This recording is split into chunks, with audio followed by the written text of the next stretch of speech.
Hi, welcome to Conversion Conversations. This is Cameron, and today I'm taking a look at Transformers Generations War for Cybertron Kingdom Warpath. And here we've got Warpath as a deluxe tank, and I'm pretty excited to have this guy in my collection. I haven't had a Warpath until now. There were a couple that I was looking at. I almost got the Generations one, but it was just something about it didn't 100% sit with me. I might still pick it up as like a tread shot. They did the TFCC tread shot. They did that Bulldog third-party Warpath that was like Masterpiece scale, and I almost picked that one up because I like the idea of him being a big tank. I don't need him to be like a mini-bot. That's not something I care about. But I just heard that there were some quality issues with that version, and the transformation wasn't a ton of fun, so I've been holding out, and then I finally have this guy. And here we have, this is a very, again, just like the rest of the War for Cybertron trilogy, a very G1 looking Warpath, and he looks pretty dang cute. I like his colors a lot, just that standard, like, burnt, I don't know what you call that, a burnt red tank colors I dig. There's a little bit of color variation. You see, like, these painted parts. You can see some scratches here just from me fiddling around with them. But you can see the difference between the painted red, burnt auburn, that's what I want to call it, and then this like more slightly pinkish color. But he's a good tank. I like that his treads roll. He's got casters. I dig the greeble detailing that we get in his tank mode. We've got a good 360 turret up top, and it's got elevation, which I like. Nothing really to complain about, just a very basic standard deluxe. He looks good from the front, he looks good from the back, just all around, just a very, very solid deluxe toy, which I think is all I was really looking for in a Warpath. I don't have a ton of nostalgia for this character. If we go ahead and get him into transforming, first thing we're going to do is pop off the under armor of his tank, we'll call it. Yeah, so he does parts form, but for me, that's not something I care about. We're going to come in and we're going to split apart the front of his tank mode and then split apart his treads about halfway back to reveal his robot arms. He does have a pretty simple transformation. Now that we have those out of the way, the legs are nice and stubby. They don't need to accordion out or anything. We're just going to pull out the thigh, whatever you call that, the lower leg piece from what will be his foot. We're going to come in on the front, and we're going to flip down his front armor piece, and that lets us rotate down this part of the tread, which will become his foot once we wrap the whole thing up again, which I like. We can fold in the back part of his tread to form a more shallow heel so he doesn't have boat shoes on. There is a port here that can peg in to the peg on his leg to form a nice sturdy little foot piece. Same thing on this side, folding that piece out, folding this down, curling the whole thing around, and then folding in and making sure that clicks in nicely. And then we've got his little feet's all done. Coming up, we can unfold, there we go, the back of his turret, which lets us flip out his head, closing things back up. There are two slots on the back of his neck that we can fold our back of the turret piece back in. And this lets us compress down his turret all the way in, like so.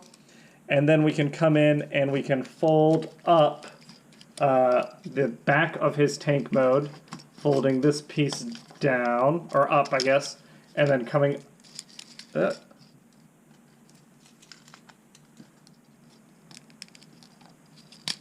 There we go. Folding that piece of the tank down so we can bring his shoulders up, and everything's going to connect together pretty nicely like so. And then his arms are down, and the last thing is just to give him elbows. We separate out the tread, and then we fold in the forward piece of his, or I guess that's the rear piece of his tread. And here we've got Warpath all transformed. And again, he's a solid little deluxe. I don't really have anything to compare him to. He's just a nice little deluxe figure. I guess Cliff Jumper might be an appropriate comparison, but I feel like in terms of styling, they're a little different just because Ironhide has this much greeble on him because of his war, like, his tank alt mode, his war alt mode. Again, I don't have another Warpath to compare him to. He doesn't really fit in with Kingdom. It's just nice that we got this figure. And it's fine that he's taking up a spot in the Kingdom line to give me a Warpath that I like. I like his little shield. His articulation is pretty nice. Good on the neck. He can rotate at the waist. No ab crunch because of transformation, obviously. 360 on the shoulders, no problem. Elbows or shoulders go up 90 degrees. Elbows go in 90 degrees. We do have wrist swivel, which I like. And then the legs can kick out all the way. They can go forward, no problem. They can go back, no problem. He's got 90-degree bends on his knees. And then he can do all sorts of splits because of his angle tilt and everything. He can get some dynamic poses with Warpath. So yeah, I dig him. I dig him a lot. I don't think he's not my favorite deluxe. The Beast Wars figures and the fossilizers, I think, are just much more interesting. They're a lot more fun. Even with the quality issues they've had. That's the thing I'll say about Warpath is I haven't heard of any quality control issues with him. There we go. Got to compress that back in. I haven't heard of any, QC issues with Warpath compared to Cheetor and Blackarachnia, and I'm sure that makes a lot of G1 fans happy that they don't have to worry about QC issues with this deluxe Warpath because it is a very solid toy. Just for me, it's just, a nice solid deluxe that's going to sit on my shelf. I could see myself replacing him if a better third-party Warpath came out. I just want him to be bigger. I think I just want a big tank mode.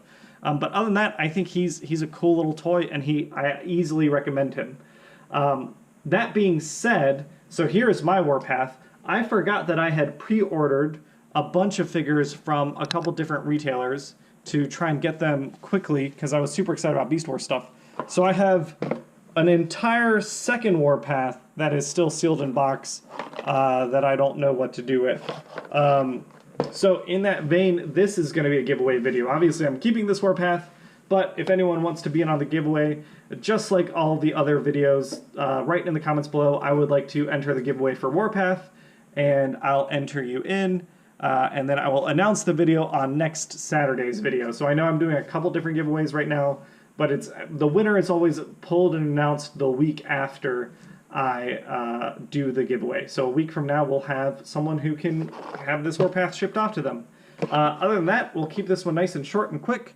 Good figure, very, very solid Warpath. Not too exciting for me, but we'll save the excitement for next week because we're going to talk about my favorite deluxe from Wave 1. All right, have a great day, everyone. See ya.